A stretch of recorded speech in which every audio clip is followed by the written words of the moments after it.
আল্লাহর পথে যাত্রা বইয়ের মধ্যে আকীদাগত ভুল রয়েছে, আপনি নাকি বলেছেন, এটা সত্যতা আছে কি?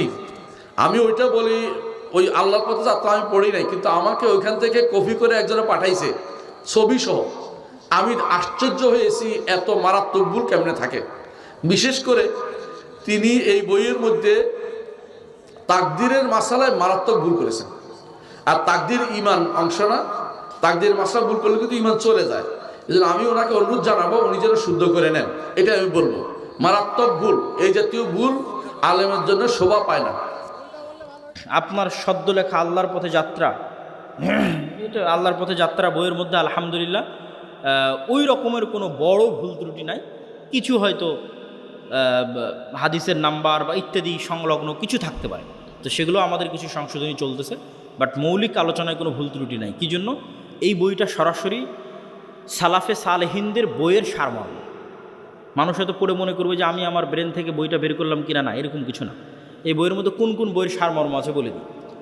বিশেষ করে আল্লামা ইবনুল কাইয়িম রাহিমাহুল্লাহর বলা যায় 4-5টা বইয়ের সারমর্ম আছে। আদ্দা ওয়াদ দাওয়া, আল ওয়াবিলুস সাইয়্যিব, ঠিক আছে। জিকিরের উপর ইবনুল কাইয়িম রাহিমাহুল্লাহর যে বই, অন্তরের সুস্থতা অসুস্থতার উপর তার যে বই, তাকদিরের উপর তার যে বই শিফাউল আলিল, এই বইগুলোর সারমর্ম আছে। ঠিক আকীদার উপর যে বইগুলো আরবিতে লেখা হয়েছে, কিতাবুত তাওহীদ, কিতাবুত তাওহীদের সারমর্ম আছে। আল্লাহর নামের ব্যাখ্যা ইবনুল কাইয়িম রাহিমাহুল্লাহ যা যা লিখেছেন সেগুলোর সারমর্ম আছে। তারপরে শেখ সালেহ আল উসাইমিন তিনি আল্লাহর নামের উপর যে বই লিখেছেন সেটার সারমর্ম আছে। তারপরে ইমাম গাজ্জালির ইহিয়া উলুমউদ্দিন, সেই ইহিয়া উলুমউদ্দিন বইয়ের সারমর্ম আছে। এরকম সালাফে সালিহিনের লেখা বিভিন্ন বইয়ের সারমর্ম এই বইয়ের মধ্যে আছে। এটা আমার নিজের পক্ষ থেকে লেখা না, মানে সরাসরি আমার নিজের আবিষ্কার, এরকম না। মুসলিম কি অন্য ধর্মের লোককে বিয়ে করতে পারবে যদি আহলে কিতাব হয় এবং মুশরিক না হয়? আজকের যুগের আহলে কিতাবেরা বেশিরভাগই মুশরিক। এই জন্য আজকের যুগের আহলে কিতাবদের সাথে বিবাহকে সকল আলেম ওলামার মতো জায়েজ নয়, বেশিরভাগ মুশরিক হওয়ার কারণে। তবে কোনো আহলে কিতাব যদি পাওয়া যায় সে আহলে কিতাব মুশরিক নয়, তাহলে বিবাহ করা যেতে পারে। আর মুসলমানদের সাথে তো যাবেই, বাকি মুশরিকদের সাথে কোনো মতেই যাবে না। আমি যদি কোরআন ও সহিহ হাদিস মেনে চলি তাহলে আমি নিজেকে মুসলিম বলতে পারি না। আহলুল হাদিস না বললে কি সমস্যা আছে? যদি সমস্যা না থাকে তাহলে আপনারা আহলুল হাদিস পরিচয় দেন কেন? এটা আসলে সমস্যা না সমস্যার বিষয় নয়। বাতিল ফেরকা যদি তৈরি না হতো এই নামগুলো জীবনও আসতো না। শিয়ারা তৈরি হওয়ার কারণে, খারেজিরা তৈরি হওয়ার কারণে সাহাবীরা আহলুস সুন্নাহ নামটা ব্যবহার করতেন। আর সাহাবীদের মধ্যে আগে থেকে মুহাজির আনসার এই নামগুলো প্রচলিত ছিল। তারই ধারাবাহিকতায় আরও অনেক নাম পরবর্তীতে এসেছে, তার মধ্যে আহলুল হাদিসও একটি নাম। রাসূল সাল্লাল্লাহু আলাইহি ওয়াসাল্লাম নবুয়তের আগেই তো ওনার বুক চিরে শয়তানের অংশ বের করা হয়, বুকে ঈমান ও হিকমা দেওয়া হয়। নবুয়তের পর হালিমার পশু ফসলে বরকত দেওয়া হয়।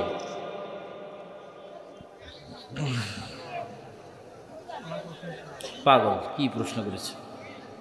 আল্লাহ সুবহানাহু ওয়া তাআলা যাকে ইচ্ছা সঠিক পথের দাওয়াত দেন। ছেলে মেয়ে বিয়ের বয়স হয়েছে কিন্তু বিবাহ দিচ্ছে না, তাতে করণীয় কি? প্রথম কথা হচ্ছে বিবাহ করার সক্ষমতা অর্জন করতে হবে। তোমার টাকা পয়সার ইনকাম নাই, বিয়ে করে নিয়ে আসবা, পরের দিন ভালোবাসা জানালা দিয়ে পালিয়ে যাবে, ভালোবাসা টিকবে না, ডিভোর্স হবে, সম্পর্ক নষ্ট হবে। তাহলে টাকা পয়সা উপার্জন করতে হবে, উপার্জন করেই বিয়ে করতে হবে। আলোক বাতির মতো আল্লাহর আরশে ঝুলন্ত থাকবে যারা তাদের চেয়েও টপ লেভেলের রূহ, নবীদের রূহ। তো নবীরা আরও টপ লেভেলের লাইভ জীবনযাপন করবে বারজাখে, লাইভ জীবনযাপন বারজাখে। মুসা আলাইহিস সালামের সাথে সাক্ষাৎ হচ্ছে, মসজিদে আকসায় নামাজ পড়তেছে মুহাম্মদ সাল্লাল্লাহু আলাইহি ওয়াসাল্লামের পিছনে। ইব্রাহিম আলাইহিস সালামের সাথে সাক্ষাৎ হচ্ছে, সবাই তো মরে গেছে, সবাই তো বারজাখি জীবনে আছে। কিন্তু নবীদের রূহ আরও আপার কোয়ালিটি, ওদের বারজাখি জীবনের ধরন আরও ভিন্ন, আরেকটু লাইভ।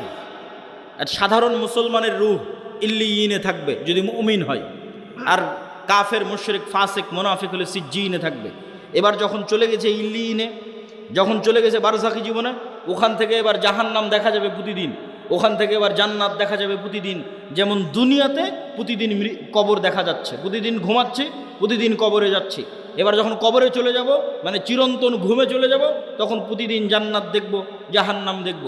যে জাহান্নামের অধিকারী সে জাহান্নাম দেখবে, যে জান্নাতের অধিকারী ওই জান্নাত দেখবে। এবার কিয়ামত হওয়ার পর তখন সেখানে বাস্তবে প্রবেশ করবে। সম্মানিত উপস্থিতি, এগুলো বারজাখি জীবন। ঠিক কিয়ামতকে ভিজুয়ালাইজ করতে পারতে হবে। জান্নাতকে ভিজুয়ালাইজ দেখতে, চোখ বন্ধ করলে যেন জান্নাত দেখা যায়। আপনার কাছে চিরন্তন চিরস্থায়ী আনন্দ কোনটা? আজকে আপনার বাপ মা ভাই বোন সবার সাথে বিচ্ছেদ হয়ে গেল, আপনার বাবা মারা গেছে, দাদা মারা গেছে, তাদের সাথে আর জীবনে কোনো দিন দেখা হবে না, এটা অনেক কষ্টের। আর যদি মনে করেন না আবারও এই গাইবান্ধা, এই শাখাহাতি, এই বালুয়ার গ্রামে যদি আমার বাবা মা ভাই বোন সবাইকে নিয়ে একসাথে থাকতে পারতাম, বিশাল বাড়ি হতো, আর যদি কোনো দিন মৃত্যু না হতো, সবাই যদি একসাথে মিলেমিশে আনন্দে কাটাতে পারতাম, তাহলে এই স্বপ্ন জান্নাতে পূরণ হবে। তাহলে জান্নাতে আসল জীবন, দুনিয়ার জীবন জীবন নয়। আমরা এই যে ঢাকা থেকে রওনা দিয়ে আপনার এই শাখাহাতিতে যতক্ষণ অপেক্ষা করতেছি, রুহের জগৎ থেকে সফর শুরু হয়ে জান্নাতে যাওয়া পর্যন্ত দুনিয়ার সময় অতটুকু। আমি এই যে আধা ঘন্টা আগে এসেছি, আর আধা ঘন্টা পর এখান থেকে বের হয়ে যাবো, 1 ঘন্টা সময় যতটুকু, রুহের জগৎ থেকে সফর শুরু হয়ে জান্নাতে যাওয়ার পর্যন্ত এই দুনিয়ার 60 বছরের জীবন ততটুকু, বাস্তবেও ততটুকু। কিয়ামতের মাঠে মানুষ উঠে বলবে, আরে দুনিয়াতে তো আমরা একদিন ছিলাম। বাস্তবেও আপনি এখন কল্পনা করে দেখেন যে আপনার গত 30 বছর চোখের পলকে পার হয়ে গেছে। মনে হবে আরে কয়দিন ছিলাম আমি দুনিয়াতে। ঠিক যখন মরার সময় কাছে চলে আসবে 60 বছর, তখনও মনে হবে আরে 2-1 দিনের মধ্যে সময় তো পার হয়ে গেল। এই একই অনুভূতি কিয়ামতের মাঠে যখন উঠবে, তখন দুনিয়াতে তো ছিলামই না, 1 দিন কি 2 দিন ছিলাম দুনিয়াতে। এটাই আল্লাহ বলেছে দুনিয়ার জীবন 1 ঘন্টার সমান, আধা ঘন্টার সমান। শুধু ধৈর্য ধরলেই হয়, একটু ধৈর্য ধারণ করলেই হয়। আল্লাহ সুবহানাহু তাআলার কাছে পৌঁছার জন্য প্রস্তুত থাকার চেষ্টা করতে হবে। এটা ঈমান বিল গায়বি ইয়াকিন, এটা ছাড়া মুসলমানদের মুক্তি হবে না। আর 2টা কাজ করতে হবে মুসলমানদেরকে। টাকা ইনকাম করার কথা বলেছি, আরও 2টা কাজ আছে। এক, নেতা হওয়ার জন্য 2টা শর্ত পূরণ করতে হবে। সত্যবাদিতা, ন্যায়পরায়ণতার শর্ত, শিক্ষা এবং জ্ঞানের শর্ত। বুঝেন, আল্লাহ সুবহানাহু তাআলা এই পৃথিবীকে যেই ফাংশনের উপর ডেভেলপ করেছে, এই ফাংশন সবার জন্য সমান। এই যে মোবাইল, এই মোবাইলের যেখানে চাপ দিলে লাইট জ্বলবে, এখানে যদি আমি চাপ দিই তাও লাইট জ্বলবে। এখানে ডোম চামার ম্যাথর মুচি হিন্দু বৌদ্ধ খ্রিস্টান সে চাপ দেয় তাও লাইট জ্বলবে, কেননা ওটা ওইভাবেই ফাংশন করা আছে। তো আল্লাহ এই পৃথিবীকে কিছু সিস্টেমের উপর ডেভেলপ করেছে। এখানে কিছু বাটন আছে, যেই সমস্ত বাটনে চাপ দিলে পরের রেজাল্ট বের হয়ে আসে। তো আল্লাহ তার নিজের তৈরি করা নিয়ম ভাঙ্গে না, খুব কম ভাঙ্গে। আল্লাহ আগুনকে তৈরি করেছে পোড়ানোর জন্য। ওই যে আসহাবুল উখদুদ, ওরা কত তাকওয়াবান পরহেজগার, ওরা আগুনের মধ্যে ঢুকে গেছে, আগুন পুড়িয়ে দিয়েছে। আগুন বলেনি যে এরা আল্লাহওয়ালা মানুষ, এদের পুড়াবো না। আল্লাহ তরবারিকে তৈরি করেছে কাটার জন্য। আল্লাহর নবী চাচা হামজা পর্যন্ত কেটে গেছে তরবারিতে। তরবারি বলেনি আরে এটা তো হামজার শরীর কাটবো না, না, নিয়ম নিয়ম। আল্লাহ খুব কম সময় নিয়ম ভাঙে। শুধুমাত্র ইব্রাহিম আলাইহিস সালামের সময় নিয়ম ভেঙেছে। আগুনকে বলছে, আগুন কুলনা ইয়া নারু কুনি বারদাম ওয়া সালামান আলা ইব্রাহিম, তোমার কাজ পোড়ানো, তবে আজকে নয়। কিন্তু সাধারণত আল্লাহ নিয়ম ভাঙে না। তাহলে আল্লাহ পৃথিবীকে তৈরি করেছে একটা নিয়মের উপর। সেই নিয়মটা হচ্ছে যে জ্ঞান এবং শিক্ষার বাটনে চাপ দিবে, ও অটোমেটিক শক্তিশালী এবং নেতা হয়ে যাবে। এইটার উপর পৃথিবী দাঁড়িয়ে আছে। পৃথিবীর ফাংশনের মধ্যে একটা ফাংশন, যে জ্ঞান এবং শিক্ষা অর্জন করবে ও অটোমেটিক শক্তিশালী হবে, নেতা হবে। এখন ইহুদি খ্রিস্টান, ইউরোপ, আমেরিকা, ইসরায়েল, তাদের ছেলেমেয়েরা জ্ঞান এবং শিক্ষা অর্জন করবে, আর গাইবান্ধা, মহিমাগঞ্জ, গোবিন্দগঞ্জের যুবকেরা যদি free fire, PUBG, Facebook, IPL, BPL, জুয়া, অনলাইন বেটিং, নেশা, বিড়ি, সিগারেট, গাঁজা এগুলো নিয়ে ব্যস্ত থাকে, তাহলে আল্লাহ বলবেন না যে এই ইহুদি খ্রিস্টানেরা তোরা যতই জ্ঞান অর্জন কর, তোদেরকে নেতা বানাবো না। আমার গাইবান্ধা গোবিন্দগঞ্জে একটা মদখোর জুয়াখোর বান্দা আছে, ওকে নেতা বানাবো। কথা কি আমার বোঝা যায়? আল্লাহ সুবহানাহু ওয়া তাআলা তার নিয়ম ভাঙবেন না। অতএব তুমি যদি মনে করো আমাকে নেতা হতে হবে, তাহলে ওই বাটনে চাপ দিতেই হবে যেই বাটন নেতা হওয়ার জন্য আল্লাহ পৃথিবীতে দিয়ে রেখেছে, সেটা হচ্ছে জ্ঞান এবং শিক্ষা। জ্ঞান অর্জন করতে হবে, পড়তে হবে। আদম আলাইহিস সালাম সবচেয়ে জ্ঞানী, আল্লাহ সুবহানাহু ওয়া তাআলা সবচেয়ে জ্ঞানী। জ্ঞান আল্লাহর বৈশিষ্ট্য, জ্ঞান আদম আলাইহিস সালামের বৈশিষ্ট্য। তলুতকে নেতা বানানো হয়েছে জ্ঞানের কারণে। অতএব যুবক সমাজ তোমাদের জ্ঞান অর্জন করতে হবে। তারপরের পয়েন্ট কি? ন্যায়পরায়ণতা, সত্যবাদিতা। বানু ইসরায়েলের ইতিহাস বহু বক্তব্যে আমি আলোচনা করেছি। বানু ইসরায়েলের ইতিহাসের সামারি কি? নবীর সন্তানেরা কিভাবে গোলাম হয়ে গেল, গোলাম হওয়ার কারণে কি কি বিকৃতি আসলো। এই যে এক্ষুনি ইউসুফ আলাইহিস সালামের গল্প বললাম, ইব্রাহিম, ইসহাক, ইয়াকুব, ইউসুফ, তাদের ছেলেরাই বানু ইসরায়েল। এরা ফেরাউনের গোলাম হয়ে গেল। 300 বছর গোলাম থাকলো। গোলাম হওয়ার পর মুসা আলাইহিস সালাম এসে এদের বাঁচালো। বাঁচানোর পর গোলামির কারণে কি কি পরিবর্তন হলো নবীর ছেলেদের? ইব্রাহিমের ছেলেদের কি কি পরিবর্তন আসলো গোলামির কারণে? আল্লাহ বলছেন যাও যুদ্ধ করতে হবে জেরুজালেমে। নবীর ছেলেরা কি বলে? ইযহাব আনতা ওয়া রাব্বুকা ফাকাতিলা, তুমি আর তোমার আল্লাহ গিয়ে যুদ্ধ করো। তারা ইব্রাহিম আলাইহিস সালামের ছেলে। আল্লাহ বলছেন এটা তাওরাত, ঈমান আনো। নবীর ছেলেরা কি বলছে? লান নুমিনা লাকা হাত্তা নারাল্লাহ জাহরাতান, যতক্ষণ তোমার আল্লাহকে স্বচক্ষে না দেখছো ততক্ষণ ঈমান আনবো না। আরে তুই তো এখনই দেখলি যে ফেরাউন ডুবে মরল, আর কি দেখা লাগবে? এখনই ওর চোখের সামনে ফেরাউন ডুবে মরেছে। ফেরাউন ওদের উপর জুলুম করতো, সমুদ্রে ফেড়ে রাস্তা তৈরি হয়ে গেছে। এরা এখন এসে বলে যে আল্লাহকে না দেখলে ঈমান আনবো না। তাহলে কেমনে নবীর ছেলেদের স্বভাব এরকম হয়ে গেল? আল্লাহ বললেন আসমান থেকে খাবার আসবে, মান্না এবং সালোয়া। মান্না সালোয়া কি? মাশরুম। যেই মাশরুমের 1 কেজির দাম 4 থেকে 5 লক্ষ টাকা আজকের বাজারে। আর বিশেষ এক প্রকার কোয়েল পাখির মতো ছোট সুস্বাদু পাখির গোস্ত জান্নাত থেকে আসতো। তারা বলল লান নাসবিরা আলা তুআমিন ওয়াহিদ, এই এক খাবার প্রত্যেক দিন ভালো লাগে না মুসা, তোমার আল্লাহকে বলো এই মরুভূমির বালুর মধ্যে পেঁয়াজ রসুন বের করে দিতে, ডাল চাউল বের করে দিতে মরুভূমির বালুর মধ্যে। আল্লাহ বললেন মরুভূমির বালুতে হবে না, জেরুজালেম ফিলিস্তিন আছে, যুদ্ধ করে বিজয় করো। এদের যখন যুদ্ধ করে বিজয় করলো না, এদের উপর গজব আসলো 40 বছরে। শুধু নবীর ছেলেদের অবস্থা দেখে, গোলামির কারণে কীরকম হয়ে গেছে তাদের অবস্থা। 40 বছর পাগলের মতো ঘোরার পর ইউশা বিন নুনের হাতে তওবা ইস্তেগফার করে এরা যুদ্ধ করেছে। লম্বা ঘটনা। আল্লাহ সূর্য থামিয়ে দিয়ে বিজয় দিয়েছে। এবার আল্লাহ বলছে শোনো, তোমাদের বিজয় দিলাম, তোমরা জেরুজালেমে প্রবেশ করার সময় মুখে বলবা হিত্তাতুন নাগফির লাকুম, আর মাথা দিবা সামনে, নিচু করবা, সিজদা অবস্থায় যাবা। হিত্তাতুন হিব্রু ভাষা, মানে আল্লাহ মাফ করে দাও, আস্তাগফিরুল্লাহ। এরা কি করলো? ঢোকার সময় পিছন আগে দিল, মুখে বলল হিনতাতুন, গমের দানা। কোরআনে এগুলো বর্ণনা করা আছে, কোরআন থেকে বলতেছে আমি। কি অবস্থা দেখেন নবীর ছেলেদের। এই ধোকাবাজি, এই 2 নম্বরই কোথায় শিখলো? ফেরাউনের গোলামি করতে গিয়ে ধোকাবাজি 2 নম্বরই শিখেছে। তাহলে ধোকাবাজি 2 নম্বরই, ছল চাতুরি, গোলামির স্বভাব। স্বাধীন আত্মমর্যাদা সম্পন্ন মানুষ 2 নম্বরই রাস্তা জানে না। স্বাধীন আত্মমর্যাদা সম্পন্ন মানুষ মিথ্যা জানে না। স্বাধীন আত্মমর্যাদা সম্পন্ন মানুষ দুর্নীতি জানে না। আব্দুল মুত্তালিব কাফের মুশরিক, আবু তালেব কাফের মুশরিক। ইতিহাস খুঁজে দেন যে আব্দুল মুত্তালিব দুর্নীতিগ্রস্ত। ইতিহাস খুঁজে নিয়ে আসেন, ইতিহাস খুঁজে নিয়ে আসেন। মুহাম্মদ সাল্লাল্লাহু আলাইহি ওয়াসাল্লামের চাচা আবু তালেব 2 নম্বর মিথ্যুক। কঠিন আছে, খুঁজে নিয়ে আসা কঠিন আছে। কেন? আব্দুল মুত্তালিব, আবু তালেব এরা কাফের মুশরিক, হলো ইসমাইলের সন্তান। বানু ইসরাইল ইসহাকের সন্তান, ইব্রাহিমের এক ছেলে ইসহাকের সন্তান, আর এরা ইব্রাহিমের আর এক ছেলে ইসমাইলের সন্তান। আল্লাহর দয়ায় ইসমাইলের ছেলেরা কোনোদিন কারো গোলাম ছিল না। কেন গোলাম ছিল না? আরে মক্কাতে না আছে পানি, না আছে নদী, না আছে সমুদ্র, না আছে ফল ফসল, কি আছে মক্কায় যে কে এসে মক্কা দখল করবে? কেউ মক্কা দখল করেন।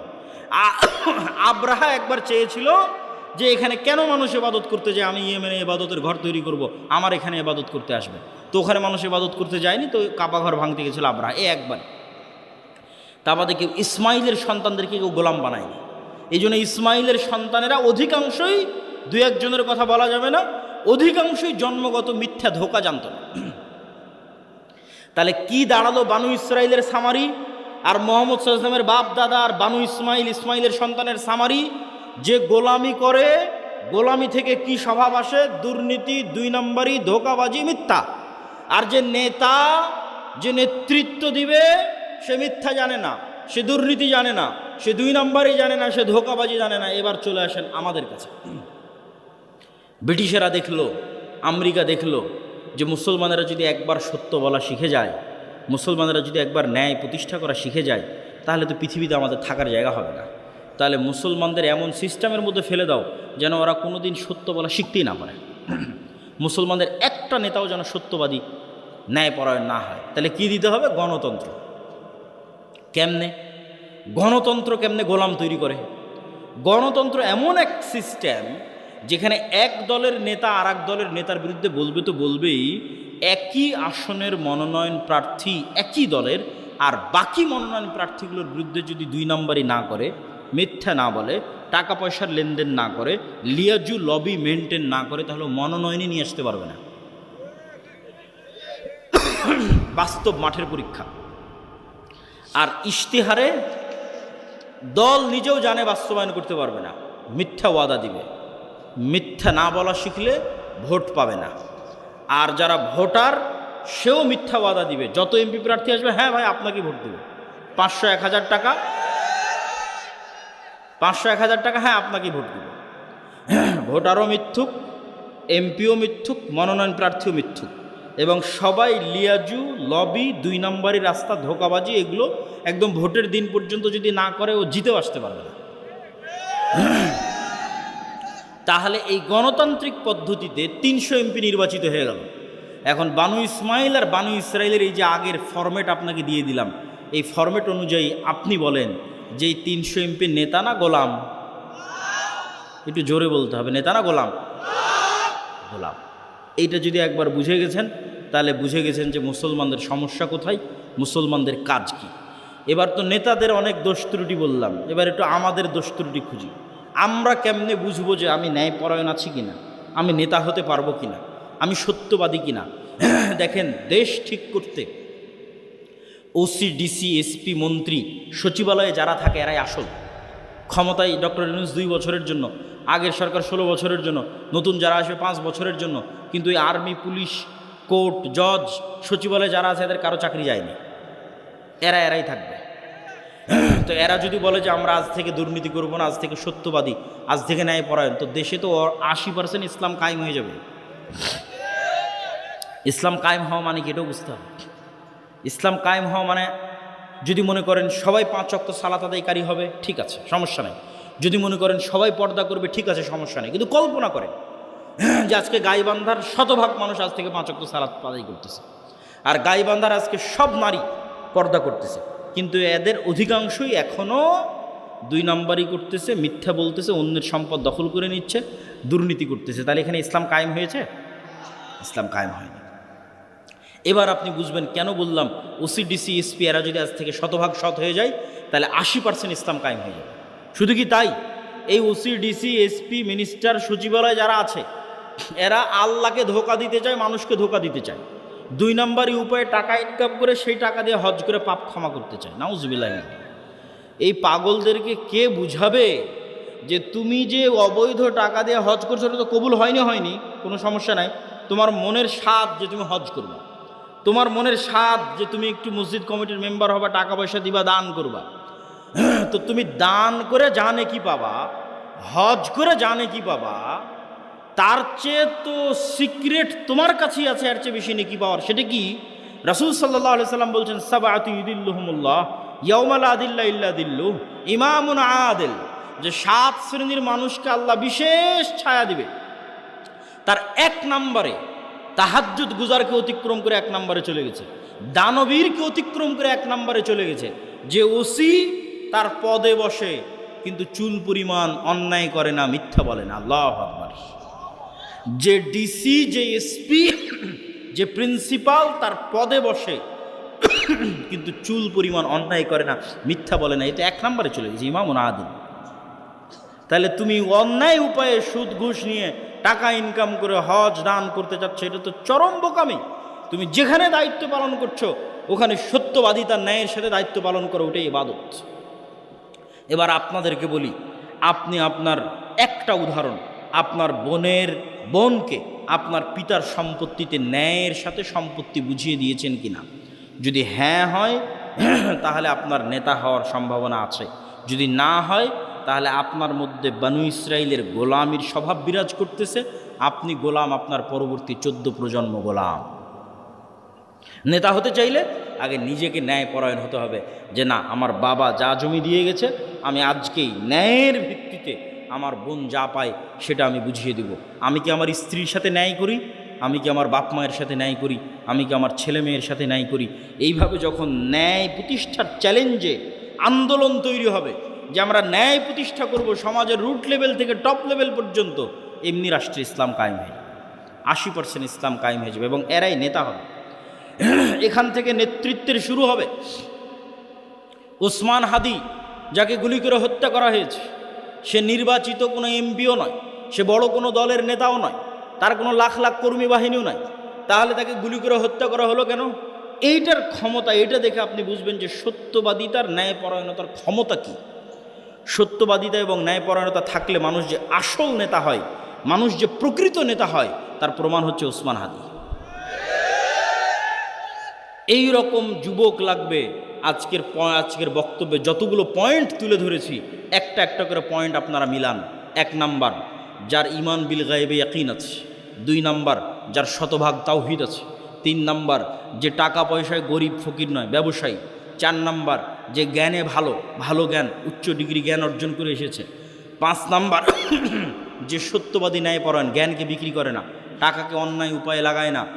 এই রকম যদি 500 যুবকও তৈরি হয়, তাহলে এই 500 যুবকই বিপ্লব তৈরি করে ফেলতে পারবে, শুধু বাংলাদেশে নয়, সারা পৃথিবীতে। ইনশাআল্লাহ বলেন ইনশাআল্লাহ। তবে হ্যাঁ, এই রকম যুবকদের উপর বিপদ নেমে আসবে, যেমন আসহাবে কাহাফের উপর বিপদ নেমে এসেছিল। বাঁচার রাস্তা, তার জন্য 2টে সিক্রেট থিওরি বলে আজকের বক্তব্য শেষ করব।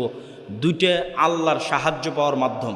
আল্লাহর সাহায্য ছাড়া বিজয় হয়নি, হবে না, হয়নি, হবে না। আল্লাহর সাহায্য লাগবে।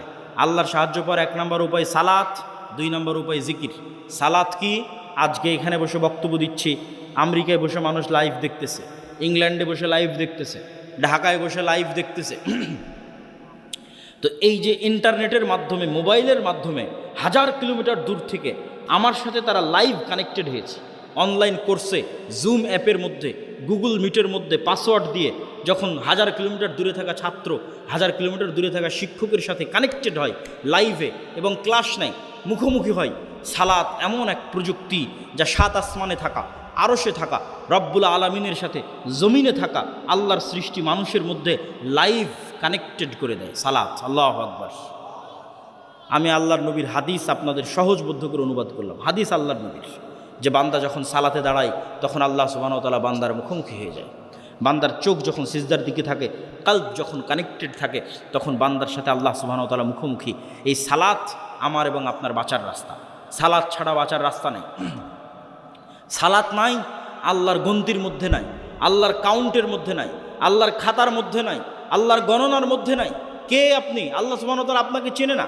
আপনি কিসের তাকবীর দেন, কিসের মিছিল মিটিং করেন, কিসের ভোট দেন, আল্লাহ সুবহানাহু ওয়া তাআলার গণনার মধ্যে আপনি নাই। তখনই গন্তির মধ্যে ঢুকবেন যখন আপনি 5 ওয়াক্ত সালাতে উপস্থিত হবেন। 5 ওয়াক্ত সালাত ছাড়া মুসলমানের বাঁচার কোনো রাস্তা নাই। সকল বিপদে আপদে মুসলমানের আসমানি মদদের দরকার, আসমানি সহযোগিতার দরকার। এই জন্য সূর্যগ্রহণে সালাত, চন্দ্রগ্রহণে সালাত, বৃষ্টি নাই সালাত, যে কোনো বিপদ আপদে সালাত। কেন? এটা একটা টেকনোলজি, এটা একটা প্রযুক্তি যা দিয়ে জমিনে থেকে 7 আসমানে থাকা রব্বুল আলামিনের সাথে লাইভ কানেক্টেড হওয়া যায়। সম্মানিত বুঝি 2 নাম্বার জিকির। জিকির কেন পাওয়ারফুল এটা বলে আজকের বক্তব্য শেষ করে দেবো, উঠিয়েন না, খুব গুরুত্বপূর্ণ। সব শেষ পয়েন্ট কিন্তু সবচেয়ে গুরুত্বপূর্ণ। জিকির কেন পাওয়ারফুল? সাউন্ড এবং শব্দ পাওয়ারফুল, এইটা আমরা বুঝি না। আজকের আধুনিক সভ্যতা টিকে আছে ইন্টারনেটের উপর। এই ইন্টারনেট টিকে আছে কিসের উপর? আলোর মধ্যে দিয়ে ডাটা ট্রান্সফার হয়, এটার উপর। আমি কথা বলতেছি, এটা আলোর মধ্যে দিয়ে মোবাইল হয়ে, নেটওয়ার্ক হয়ে, টাওয়ার হয়ে চলে যাচ্ছে আমেরিকাতে। আলোর মধ্যে দিয়ে আমার ভিডিও চলে যাচ্ছে, আলোর মধ্যে ডাটা ট্রান্সফার হয়। এটার উপর আজকের সভ্যতা দাঁড়িয়ে আছে। আর পৃথিবীর সবচেয়ে উন্নত প্রযুক্তির সভ্যতা হচ্ছে শব্দভিত্তিক, আওয়াজ ভিত্তিক, যেটার জ্ঞান আজকের বিজ্ঞানীদের নাই। কিছু জ্ঞান সুলাইমান আলাইহিস সালামের ছিল। সেটা কি? আজকে এখানে যদি কোনো চাইনিজ বসে থাকে, ও শুধু আমার আওয়াজই শুনতে পাবে। আওয়াজ কি বলছে, আওয়াজ, শব্দ। এখানে যদি এখন একটা চাইনিজ বসে বক্তব্য দেয়, তাহলে আপনি খালি আওয়াজ শুনতে পাবেন, কিছু বুঝতে পারবেন। তাহলে আমি আলটিমেটলি একটা আওয়াজ উচ্চারণ করতেছি, যেটা আপনি বুঝেন, কিন্তু আরেকজনের কাছে এটা